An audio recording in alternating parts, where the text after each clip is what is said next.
public hearing. At this time, I'd like to remind everyone to turn off the power on your cellular devices. As a requirement by the city charter, this is a recorded, and it's digitally recorded now, so we must have, oh my God, yes. So all noise is picked up through the digital device. And for those of you who've never been to a land use public hearing, I will explain the procedure. First, the borough president will be coming in and joining us in opening the hearing officially.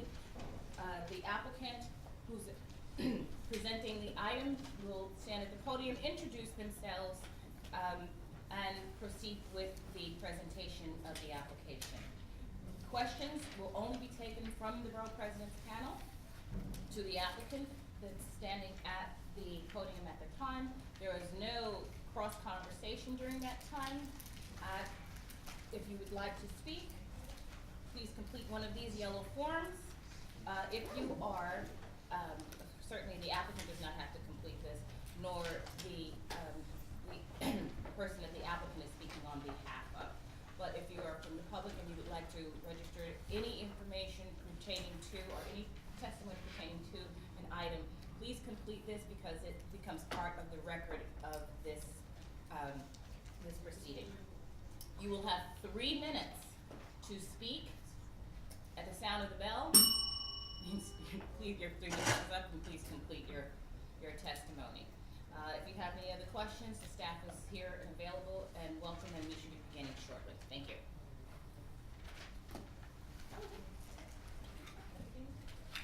Back to the cell phone.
Probably open it to the public. Oh.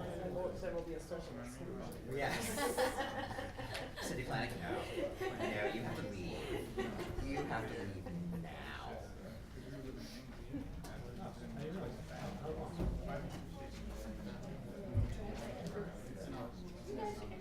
No, Okay. no, dragon.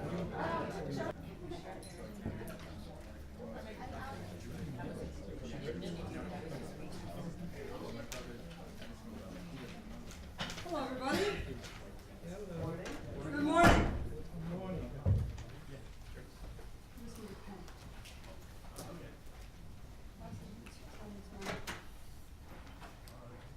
Good morning. Welcome to Borough Hall. We're very loud. Thanks. If you wish to testify on any items, please fill in the speaking request. Do we have where are the speaking requests over there? The calendar number for the item that you wish to speak about, whether you're for or against the item, and if you're speaking for a member of a group or if you're representing someone. Any elected officials here to testify? No. Okay. Huh? Here representing Councilmember Reynoso's office? Very good. Representing Councilmember Van Bramer's office. Thank you very much. Are you either one of you testifying on anything, just out of curiosity? No. Okay, good, you're here to hear. Public hearing shall be conducted in the following manner. The applicant will be called to give a description of the zoning action requested, an explanation of the proposed project, and respond to any questions from the chair. The floor will then be open for public speakers. Each speaker has 3 minutes. A bell will be sounded when 3 minutes have passed, or we'll just let you know. When you are called, please come to the podium, identify yourself for the record, and begin your testimony at the discretion of the chair. If there are a large number of speakers on any particular item, it may be put on a second call. Speakers for or against can also simply let us know that you're for or against the project. Calendar number 1. Calendar item number 1, DSA number 3714BZ, the applicant Eric Palatnik PC, affected community board number 4. By the way, I'm Melinda Katz. I'm the borough president. I didn't know that. Just in case anybody's new here. Very nice to meet you, Madam Borough Yeah, President. nice to meet you. Deputy Borough President. At the last moment, Eric Palatnik asked me to stand up for him on this item because he had a conflict. So I don't know that much about it. I know it's a PCE at 8610 Roosevelt Avenue. It will occupy approximately 7,064 square feet on the second floor of the building. There were some I believe the community board conditionally approved this, and their issues really were related to sound attenuation due to the fact that the building faces some residences. Mr. Palatnik has informed me that the operator of the facility agrees with the community board's conditions. Some of the measures that are going to be implemented with relation to sound attenuation will be the installation of rubber and foam, rubber mats and foam insulation, the maintenance of a subfloor to buffer noise, and acoustically lining ductwork to the first 15 feet from the unit. So as far as the conditions from the community board were happy, he indicated that they're happy to implement those conditions. Okay. My understanding is the community board voted for it unanimously? 23. Yes, 23 in favor, 0 opposed. Questions? No questions? No speakers? Put that in writing. I assume that you have something in writing with the community board that you Yes. will accommodate the noise mitigations. I believe so. Right. But those conditions will probably be made also part of the BSA resolution that we implemented as well. Thank you very much. Thank you. Anybody else testifying? No? All right, item is closed. Next item, You have only, you have 3 other items, only one additional people testify. What are we doing next?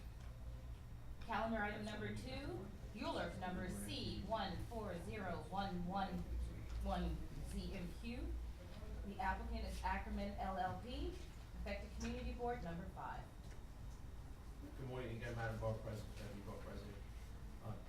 This is actually Steve Sinforia, partner at Ackerman LLP. This is an application requesting approval of a zoning map amendment to the project area from an M11 to an R6B, an R5B, and an R6B in order to construct a new 3-4-story building on the site. The site is located at 176 Woodward Avenue, block 3395, lot 16. Block 3395 is a regular block bounded by Star Street to the east, Woodward Avenue to the north, Troutman Street to the west, and Underdunk Avenue to the south. The site, which is located on lot 16 of this block, has a total lot area of approximately 45,000 square feet.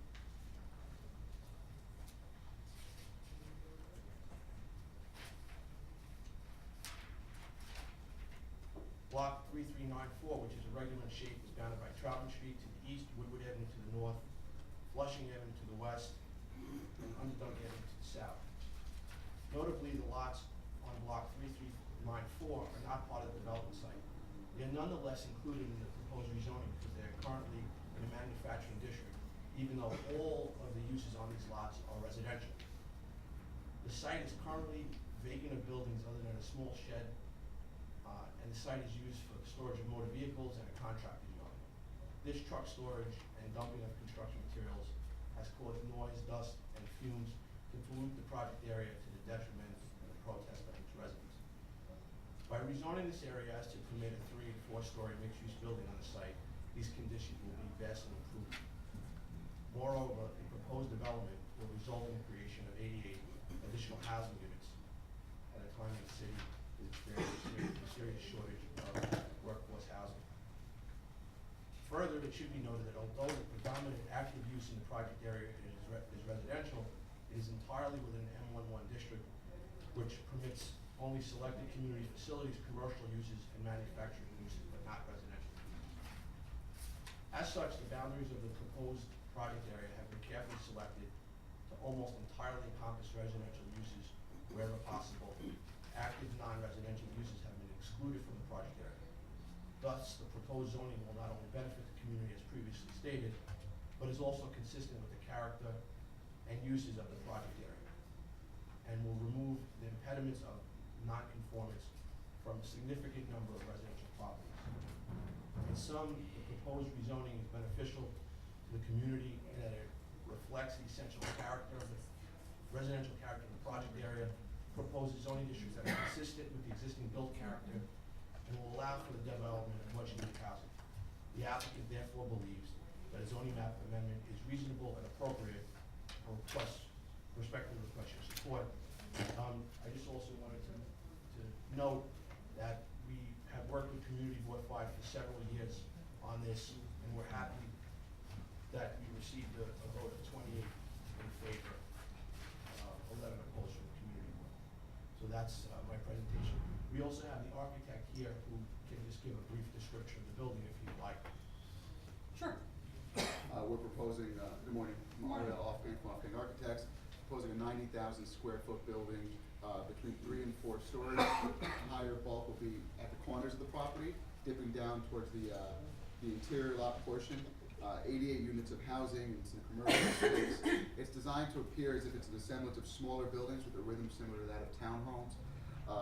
We studied the neighborhood pretty closely, and we're proposing these rectilinear projecting windows in a modern or contemporary interpretation of the bayfront homes that are predominant in this area, particularly in the historic portions of the neighborhood. The building also has a 1,200 square foot community room for community-wide use, rooftop dog walk, 118 parking spaces, which far exceeds the requirement, local use retail, elevators, trash compactors, and an exercise space, an exercise room for the tenants. As far as security is concerned, public areas will be lit for the sake of security. That's all public areas in the building, stairs and outdoor spaces, but nothing that will spill off the property. The building will be a green building in certain senses with regards to Energy Star appliances, through-wall ventilation, high efficiency lighting. And you can see here this black plinth material which was shown along the ground floor is in direct response to community comment about graffiti in the neighborhood. We're proposing a polished granite first floor, which is very easily cleaned and maintained if it is marked with graffiti.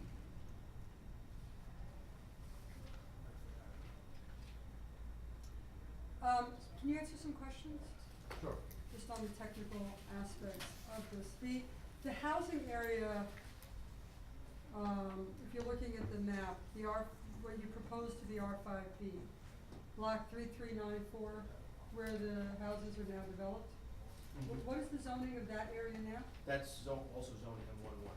It's M11 now, and Right. so you're proposing to bring it in conformity, is that the Right, idea? actually, we included that area at the request of the Department of City Planning, which corrects the non-conformance that's there and actually benefits the residents, that they'll have. So they can zoning get permits. Right, is that the idea?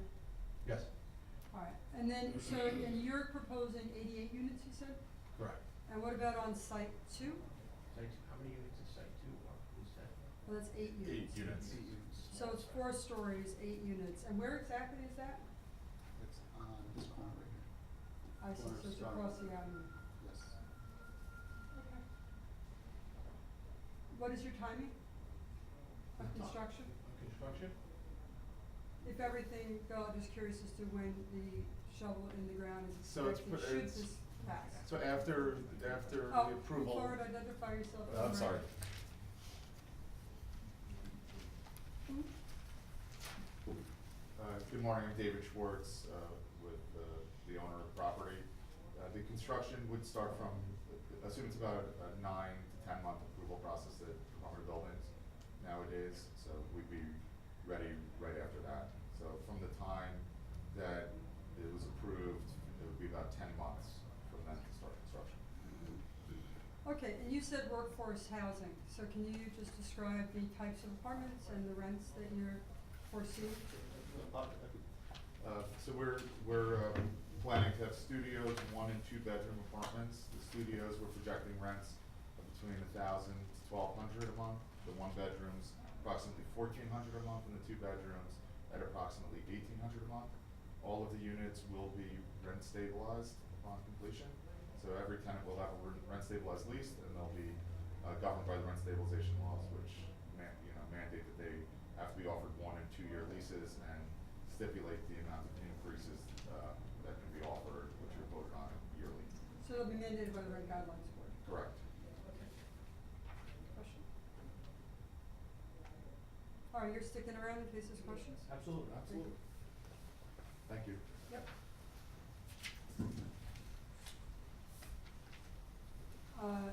Should we start with against or for? So let's first hear from the community board. Gary Giordano, for. This is, all within community board 5. Gary?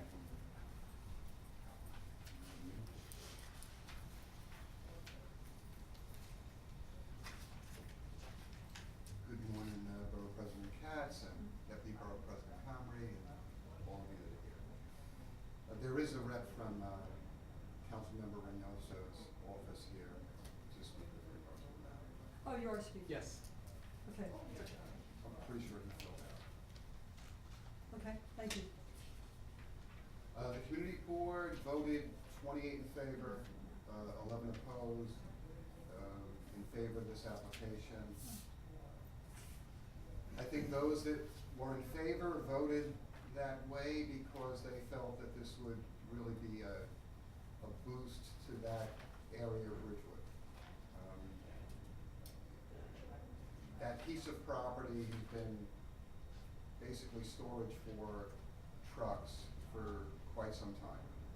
It's on 2 very distinct levels, so it's a difficult piece of property to develop, I think. And those that were for, I think, were just happy that something good was going to come of it.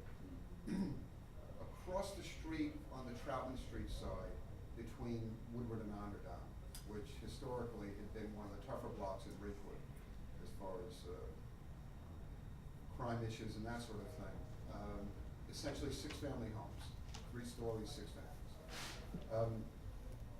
Across the street from the site on Star Street, between Woodward and Onderdon, is, I think, basically 2-family homes that are much newer, that I think that the owner of this property may own some of those homes.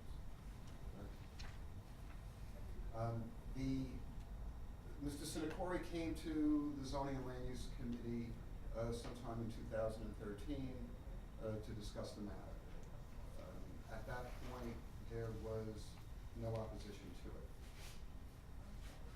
I think those that were opposed, the 11 that were opposed on the community board, were opposed because of the precedent that they felt it could set, utilizing manufacturing property for residential purposes. So I think Mr. Renz is here to speak with regard to that side of the issue.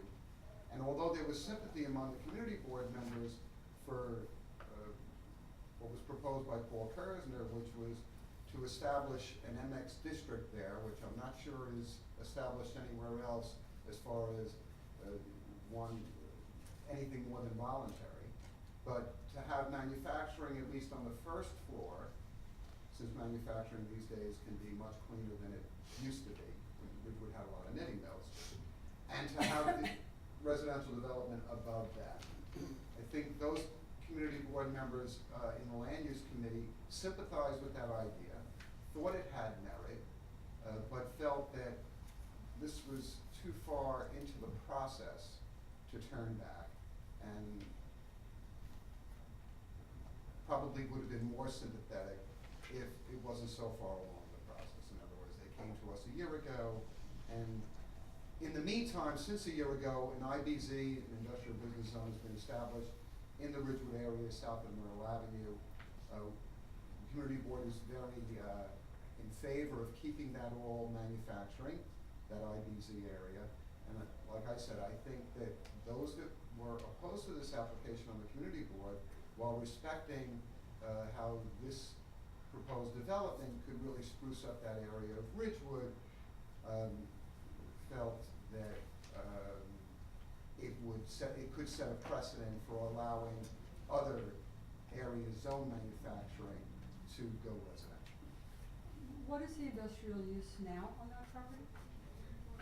Essentially storage of trucks and other motor vehicles.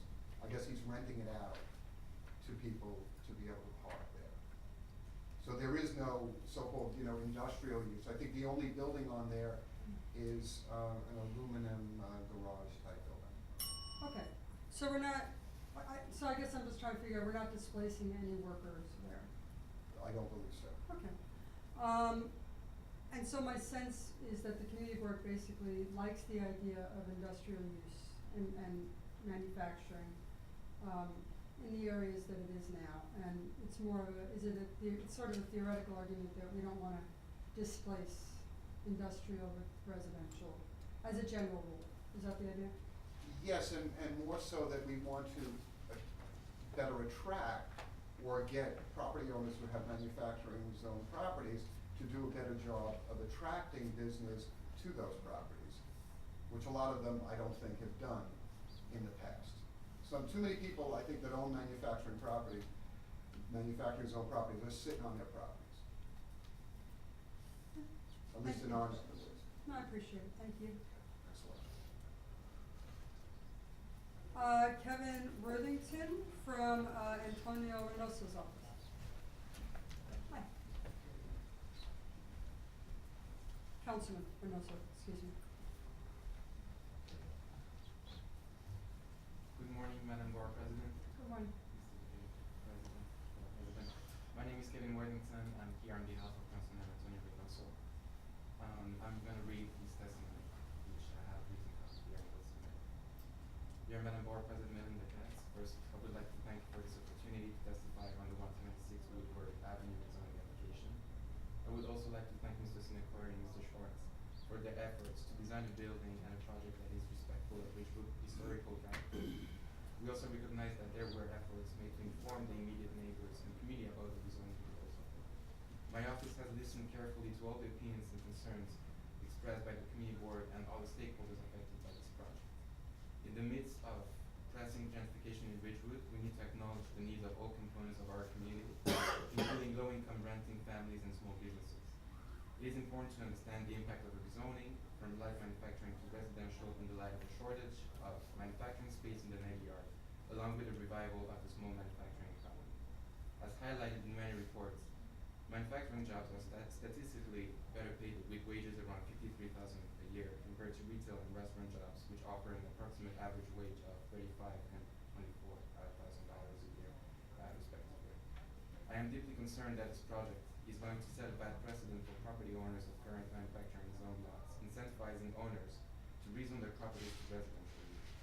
There are currently dozens of small manufacturers from the successful Navy Yards industrial district looking for space in Queens and Brooklyn. There is room in our neighborhoods and districts for successful industrial and manufacturing zones, intelligently integrated with residential areas. Additionally, the current proposed action does not include an affordable housing component, while gentrification has resulted in the displacement of dozens of thousands of families in the neighboring areas like Northwest Butcher. It is my belief that there are creative and innovative zoning and development solutions to be looked at. We will be meeting with Commissioner Carl Weisbrot next month to discuss what can be done within the scope, and we'll continue our dialogue with the developers and the community to work towards a project which is financially feasible while maximizing community benefits. Thank you.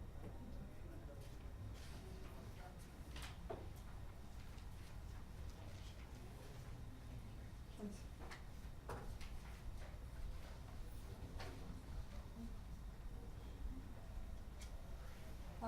Dan Russo, for the project.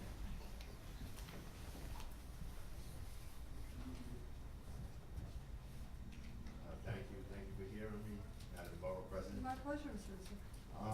Yeah, I live on Star Street, 1888, right across the street from the site.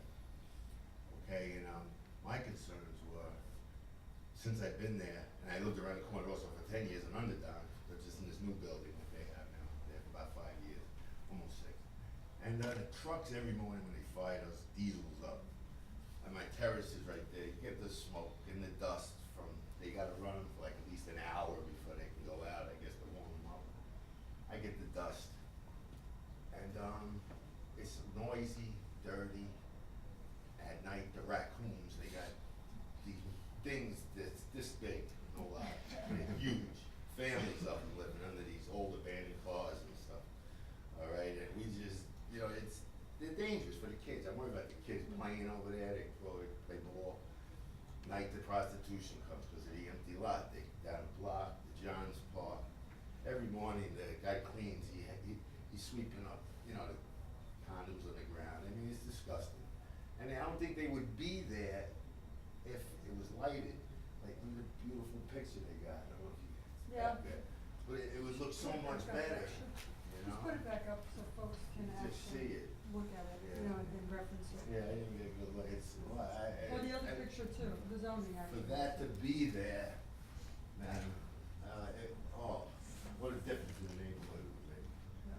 Really, it's just such an eyesore, Do you live in the what is now the manufacturing area? Is that where Well, you live? it's Where really- exactly? I'm right on Star and Woodward, right in the corner.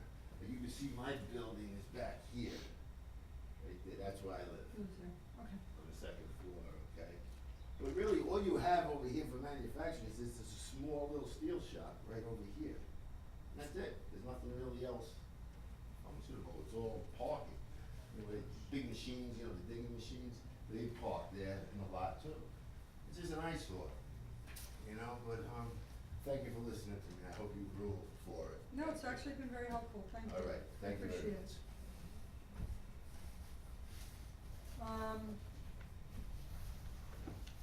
Theodore, Renz, again. Ted Renz. Oh, Ted. Hi, Ted. Hi. How are you? It's official, so. There you go, I signed Theodore. my checks. I was wondering who Theodore was. Yes, good morning, morning. Honorable Melinda Casper, President, and all others who are here.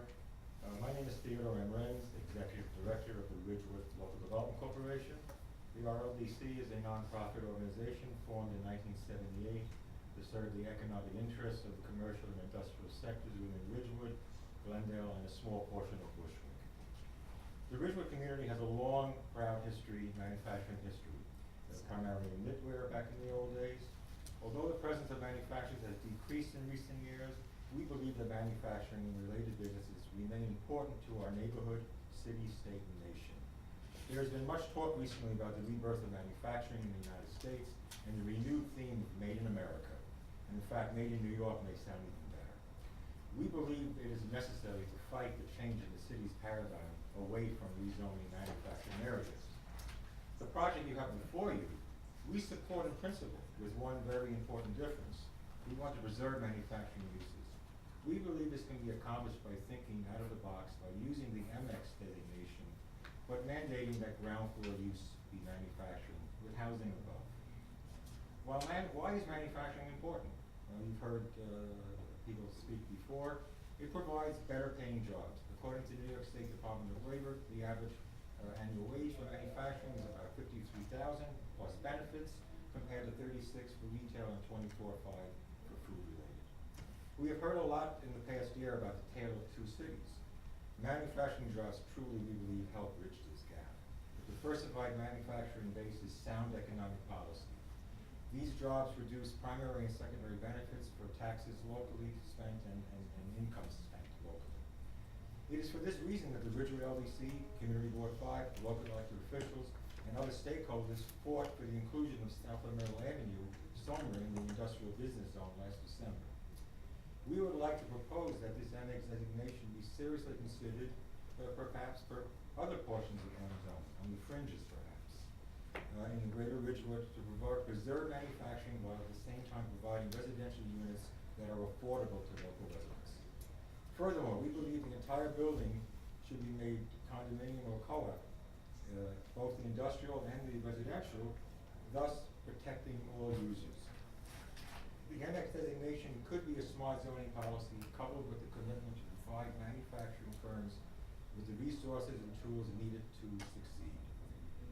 We could ensure that manufacturing once again can become a vital part of the Ridgewood local economy.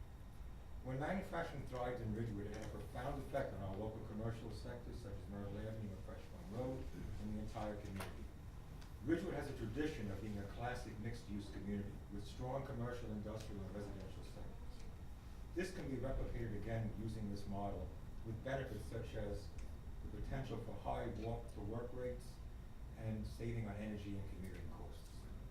It is important to note that while the community board voted in favor of this rezoning 28 to 11, 8 of the 11 votes in opposition came from the Ridgewood members of the board.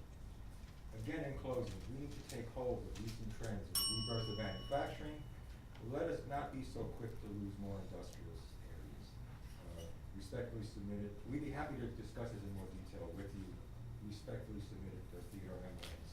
And here's a copy. Mr. Renz, since we're being official, Mr. Renz. That's okay. Good. Quick question for you, and I don't know the answer to this. How long has it been basically just storage and like My cars understanding- parking there? My understanding is this property's been that way for about 27 years. Okay. No, so it hasn't, I mean, I'm just curious as to how long it's been the parking issue and the storage issue. So it's been over 2 decades. And I know the issue came up about that to make this project compliant with residential because there are non-conforming uses, houses that are in manufacturing. And I also know that if those houses burn to the ground today, they have to get a variance or a special permit to rebuild. The solution to that is there's a zoning text, and Penny's very familiar with this, and we did this in summer. We have M11, M14 for the solely hardcore industrial area, and on the fringes where it's mixed use, we have M14D, which protects the home that should something happen to it, can be rebuilt as it right without a variance or a permit. Thank you very You're much. welcome. Thank you for your time.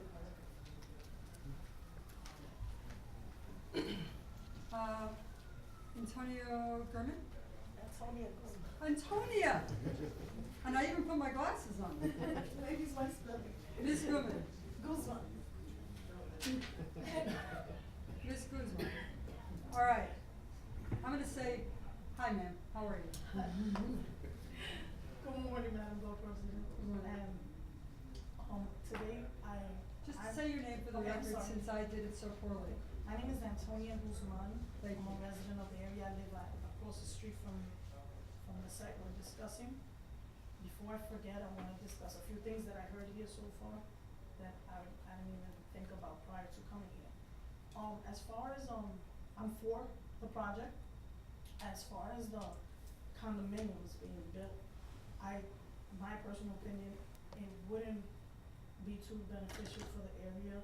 1 block away on Metropolitan Avenue and Star Street, some condominiums were built. Recently, somewhere in the last 3 years, and I remember going there just to look, cause I like to see pretty things. And, these were 2 bedrooms going around for $465,000. It took them a while to even rent it. I saw as the signs and the prices kept getting reduced and reduced. So it wouldn't help people in the area anyway because they can't afford to live there.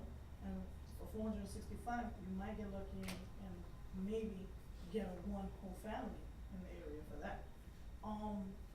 In that sense, the second thing is, I also felt that, as far as this project is gonna create jobs.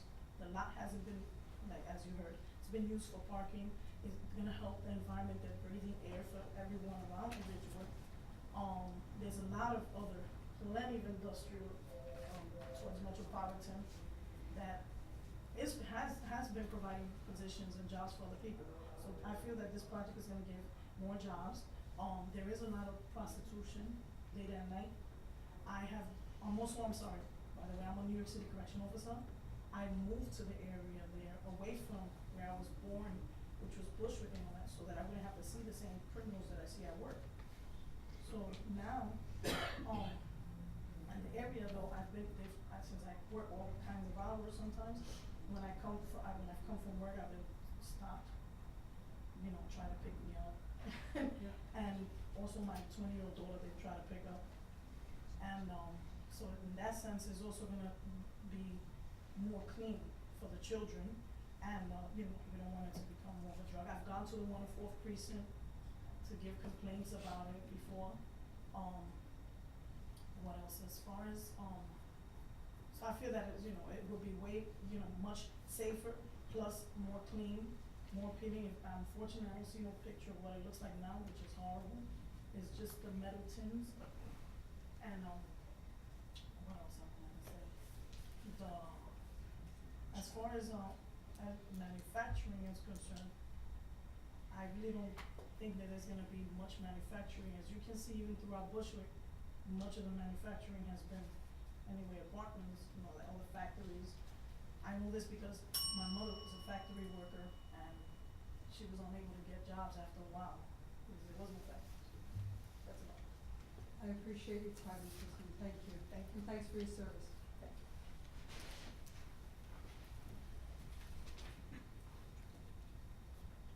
Trinidad Raphael, against?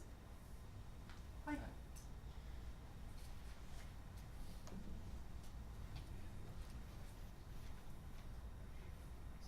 Just say your name for the record, okay? Hi, my name is Trina Raphael, and I've been going to meetings like these. I've seen the project. It looks very beautiful, in my opinion, like the whole structure and everything, the benefits and everything. But my concern is if it was to build there, would there be affordable apartments? Because like in my case, I live right across the street on 179 Woodward, and you know, the same thing that happened to me is happening to everyone around the area from Bushwick down to Richford, where they're doing evictions. I hope that it has kind of, you know, a letter for eviction, and it scares you because it gives you so many lists of why you have to leave. Things that it's not right. You can take jail time, there's criminal charges if you don't live in the premises in 30 days. They do a lot of harassing just for you to leave because they want to renew their apartments to where it's much higher. So it's just not myself, it's a lot of people who don't do the same thing. And if you know your rights, you are taken out. So before we learned about our rights as tenants, we started to look around for apartments around Bushwick, and the prices are really expensive, 2,000 up, 1,500, 600, 700. So there's no affordable apartments anymore in the area. My concern is if it was to be built, would there be affordable apartments? Because we who have lived there for years, it's, you know, it's like we're leaving, they're taking us out, and who's gonna live there? Only people who can afford it, people who have never lived in that area. So that's my concern. Thank you. All right. So the income level issue is important. Thank you. How much rent do you pay now? 1,000. All right, last speaker is for the project. I guess he gets the last word, Raphael Pergolis. So that's it. And signing up is closed. Good morning, Board President. Hi. Members of the board. My name is Raphael Pergolisi. I've been living on 1873 Chapel Street for 22 years, and I'm for the project. We've been speaking a lot about manufacturing in the neighborhood. I don't know if anyone here has been at that particular site, but I've counted 52 apartment homes surrounding that lot. So to keep that as an M1 zone and hoping that someone would build a building for manufacturing would look a little bit odd surrounded by 52 homes on that 2 square block area. I would like for the city of New York to change the zoning law and to have this building to blend in these surrounding areas that's already existing now. And what we're doing is we're only concentrating on this neighborhood, this block. We're not looking to go and set up a precedent to go into other neighborhoods and other areas to try to make those communities residential, because it's on a base-to-base contract. It's on a, we have to see why we're looking to do this. My personal opinion would be to make the entire neighborhood as residential in that particular area. Like my neighbor said, there's a lot of developments going on, there's a lot of manufacturing going on the west side of Flushing Avenue. There's plenty of land there. MTA New York City Transit just recently put up a depot in an area where no one lives there. It's all warehouses, whether they're manufacturing or they're warehouses, there's a lot of truck traffic in that area only. And this is not concerned with where we live. If a building was to be developed there for manufacturing, there'd be a lot of truck traffic, there'd be more noise. At nighttime, there is no one living on the site, so the prostitution and the drug addiction and the muggers would come back at that time from 8 p.m. to 4 a.m. We wouldn't be able to walk our dogs at that time. The people that live in the area wouldn't be able to walk safely at night at that time. So changing that zone to an R6B makes perfectly good sense, only because, like I said, there are still buildings that have renters living right around that area. So it would beautify the place rather than having looked the way it is now. I also have a letter that I would like to present to you from a concerned member, and I have here a petition for the concerned neighbors in the neighborhood. Thank you. Thank you. We appreciate your time. Thank you. We appreciate everyone's time in coming in today and testifying on this important issue. The item number 2 is now closed. Item number 3. Items number 3 and 4 are related items. ULURP number 140275Z and Q, and ULURP number 142074ZRQ. The applicant, Ackerman LLP, Affected Community Board, number 2.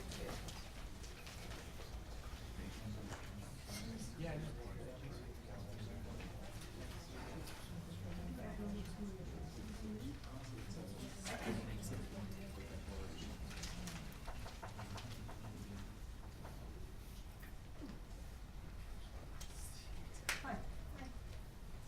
Thank you, everybody. Good morning. Good morning. My name is Jessica Lozer of the Aikman Law Firm, and I'm here representing 100.49 LLC.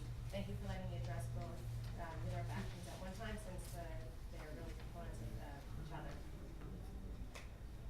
100 LLC is the applicant in pursuit of a zoning map and text amendment application. Specifically, we're seeking a zoning text amendment modifying ZR section 117-00 Appendix A, Special Long Island City Mixed-Use District and Subdistricts, to include the proposed rezoning area, which I'll address in a minute, but is this white area here on the zoning map. And a zoning map amendment from a M1-4 to an M1-5 and an R7X, and an extension of the special district to include the rezoning area.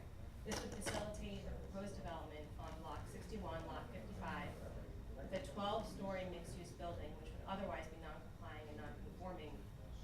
In addition, the applicant is requesting a text amendment to modify the ZR section 117-00 to allow unenclosed sidewalk cafes along 49th Avenue between 11th Street and 21st Street. Unenclosed sidewalk cafes are as of right on wide streets throughout the special district, and this would, 49th Avenue is a wide street, this would allow the same accommodation. The site is currently improved with a 100-car, 70 bicycle parking lot, and the rezoning area consists of Block 61, Lot 5, Lot 50, and a portion of Block 72, Lot 1, to include the street beds of both 21st Street and 49th Avenue. There is a 2,250 square foot section on this portion of the zoning lot that was included in the 2004 rezoning and is currently an M15-R7X, so it's not part of the instant application, it's part of the zoning law. Approval of the instant application will allow for the construction of a new 8 to 12 story commercial and residential building containing of approximately 173,000 gross square feet, including the cellar. It would be residential, commercial, and accessory parking use to replace all the existing parking on the site. The new building will contain approximately 140 housing units, have a 5.0 FAR, and a building height of 115.6 feet, the first setback at 77.6 feet. Accessory parking, as I mentioned, will be enclosed in the cellar, and in addition, the applicant intends to apply for the 421A housing program to provide affordable housing on the units as part of the development. development will better utilize the site in a manner consistent with the surrounding area and will remove an unattractive use and provide much needed housing. Beginning with the 2004 rezoning and particularly within the last 3 years, there's been a residential transformation in the area and the proposed development is consistent with that development trend. We have not found any good reason why the special district was not included over in the 2004 rezoning, and so we're just seeking to make the site have the same use as it is on all 3 sides. It was supported by the community board and has general support in the community, and I'm joined by Ariel Offgang to walk you through the building.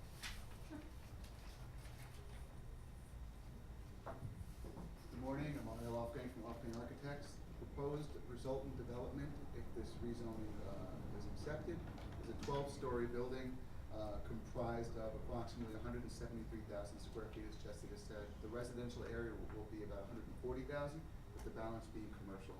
The property is in interesting geological condition in that the rear yard is actually about 20 feet lower than the street level, and it is separated from the rail yard by a major retaining wall. So we're going to have to excavate to meet the footing of the rail yard wall in order to open up the space below our building and use that for parking and some other uses. The wall's already there? The wall is there, it belongs to the MTA, and our property, I misspoke. Our property is level with the curb, but the rail yard is about 20 feet lower. So we will have to excavate to their footing level, and that opens up a lot of subgrade space for the use of our project, which is why we're able to replace car for car every space that we're removing from the present parking lot. That was a concern. The community board was parking. Of the 100 spaces, approximately 100 spaces are presently on the lot, about 50 are used for truck long-term storage, which will not be permitted in this accessory parking lot. So we're actually increasing the amount of parking spaces for neighborhood cars, because we're keeping the 100 spaces, but it'll be entirely for accessory parking to the building, which would be vehicular and not cars, not long-term storage of trucks. Amenities we're including are outdoor spaces, recreation spaces on top of the parking garage, a gym, bicycle storage, laundry. There are some step terraces, if I could switch to the next board here. We have a preliminary rendering that you can see here. We are proposing some private outdoor space for some of the units facing the city, even though there is a co-op or condo building right here. So we have some step terraces to step away from that building. The neighboring building has a side yard of about 20 feet. That's the driveway back to their parking. But we also didn't want to be right up against their property for the entire 12-story height. So we're taking that into consideration. At our setback level, we're stepping the building back.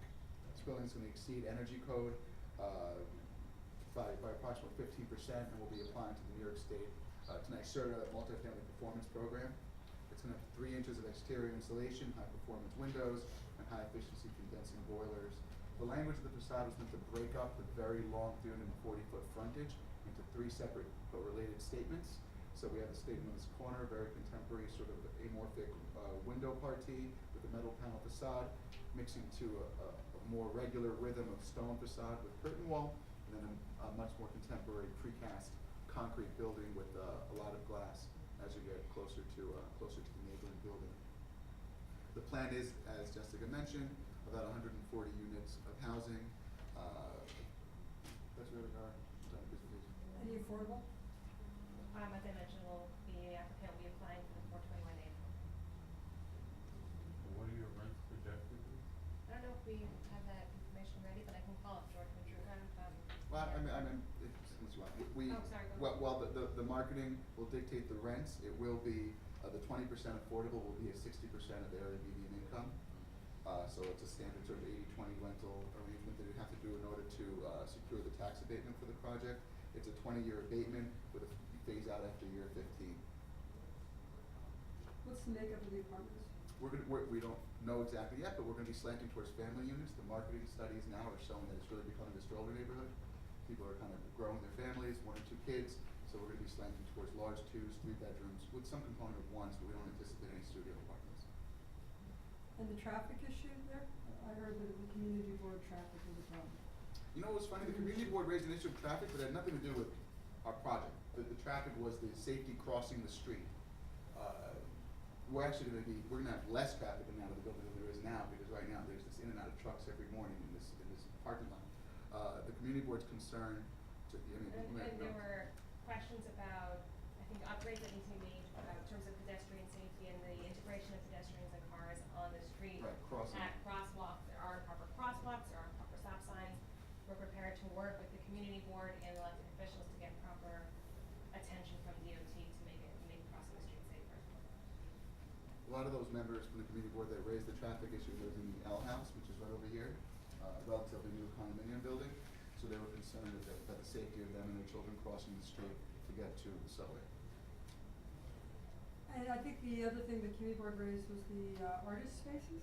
Right, we are proposing a space, our initial proposal was a subgrade space because we had to utilize this basement, with an entrance at ground level, down to be used for artists', workspace. Working studios, Right. art space. And so you're providing that, how many square feet?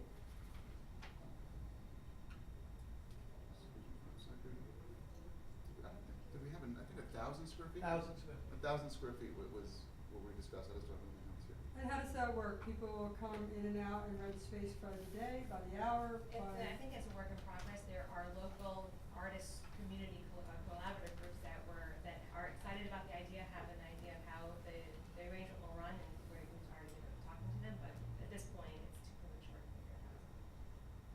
Fair enough. Anybody else? Mm-hmm. Thank you very much. Thank you very much. Have a great day. Are we done? Is this, the final item? So the next public hearing will be on May 15th, 2014 here. We thank everyone for their time, and this hearing is closed.